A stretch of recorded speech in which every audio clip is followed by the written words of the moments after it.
Selamat sore.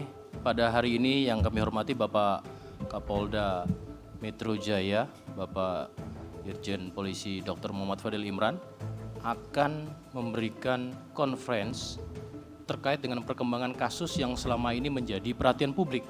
Ya, TKP-nya tepatnya di Bekasi, Bantar Gebang, yang sejauh ini langkah-langkah Polda Metro Jaya ini akan disampaikan baik oleh Bapak Kapolda maupun nanti secara teknis kami juga menghadirkan expert ahli ya, karena ini merupakan inter daripada profesi sebagai suatu langkah saintifik.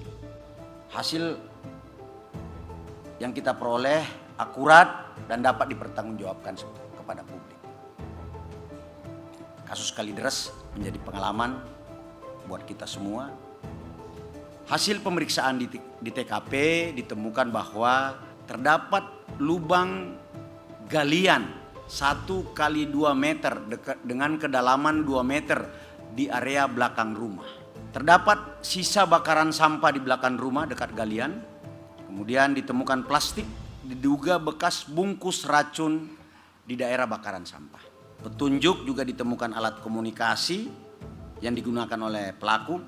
Dari fakta awal, kemudian scientific crime investigation ditemukan fakta baru bahwa narasi yang dikembangkan bahwa ketiga korban mati karena keracunan itu tidak benar. Tapi itu adalah pembunuhan. Akan didalami apakah pembunuhan berencana, pembunuhan yang disertai dengan tindak pidana lain, atau murni pembunuhan. Berdasarkan hasil investigasi pemeriksaan kepada saksi-saksi, ditemukan bahwa pelakunya adalah saudara Wawon Erawan alias Aki, Solihin alias Dullah, dan saudara MDD Solehudin.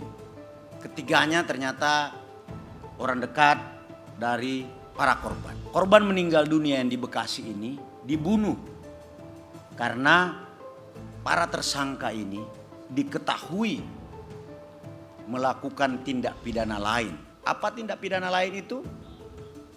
Mereka melakukan serangkaian pembunuhan atau biasa disebut dengan serial killer dengan modus operandi, dengan motif janji-janji yang dikemas dengan kemampuan supranatural untuk membuat orang menjadi sukses atau kaya.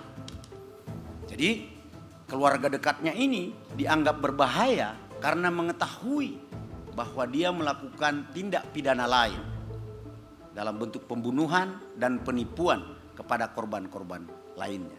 Jumlah korban pembunuhan berantai sementara di Bekasi 3 orang meninggal dunia, 1 orang selamat. Walaupun 1 orang selamat ini patut diduga juga terlibat dalam tindak pidana penipuan.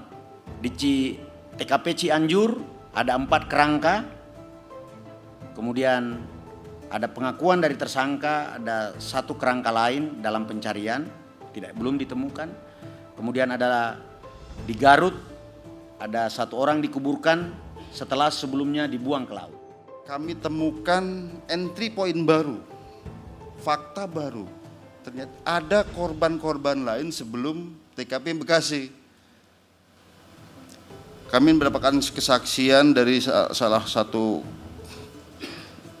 keluarga dekat dari tersangka ini menyatakan, saya juga dulu hampir dibunuh Pak. Tapi kemudian saya melarikan diri dan sekarang menjadi TKW di luar negeri, Saudi Arabia. Yang jelas kalau ya korban dibunuh di luar TKW dalam keluarga sendiri, edar sikelnya ini. Family tree-nya ini mertua, anak, istri, ini korban-korban pembunuhan. Yang jelas kita berpesan di sini bahwa buat para pelaku ini tidak akan pernah ada kejahatan yang sempurna. Yakinkan itu. Tetapi bagaimana kita menemukan entry point untuk membongkar suatu kasus. Namun dalam tim Polda Metro Jaya ini kami percaya diri karena kami didampingi oleh tim-tim ahli yang saling bersinergi untuk membantu kami dalam mengungkap suatu kejahatan.